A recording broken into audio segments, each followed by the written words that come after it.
I think it's important for every student to know their strength, especially when it's verbalized to them that I see this strength in you, I see leadership in you. They'll just stick their chest out and be so proud that they have this strength, and they will start to use it. It's really amazing. You would have to see it to believe it. The 24 character strengths, what I try to do to implement those and help our kids try to look at them from a different perspective is when they first come to class, I'll tell them pull out your journal.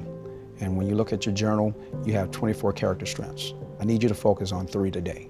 Now, if you focused last week on perseverance or leadership, on gratitude, this week you have to choose 3 more that you're going to try to live by. So the more that the kids are being exposed to the terms, the more they're utilizing the terms, the more they kind of adopt it and make it a part of who they are.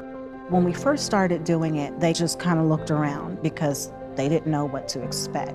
The more we talked about it, and I would show them videos about it, we would talk about each strength so they would understand what it was. Then they started to become more interested in it. And once they could identify with the strengths and they got their strengths journals and they got their charts with all the strengths on it, they really started to get motivated and get into it. So here's our activity to open us up here. 1 word to describe advisory.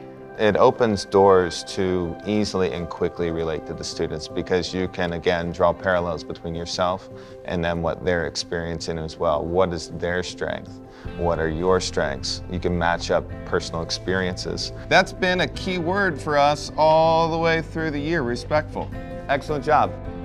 For me, it's raising the confidence of the students. So students that maybe don't find themselves as successful in my math classroom yet, but they notice like somebody points out that they show compassion for others. It just kind of makes you stick your chest out a little bit more, and that might be a kid that's maybe a little more brave to raise their hand the next time. So we try to work on kind of how they are academically and how they are as a person. Our advisory session takes place in the morning from 9:15 until 9:30. So it's a 15-minute session. I'm able to take that 15 minutes and then parlay it into the rest of the school day. And what you get out of that is the 15-minute investment now makes your life as a teacher a lot easier. You can reference the character strengths throughout the day and the students understand what those character strengths are.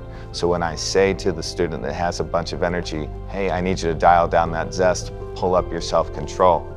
Or if we're in social studies class, work on your perspective.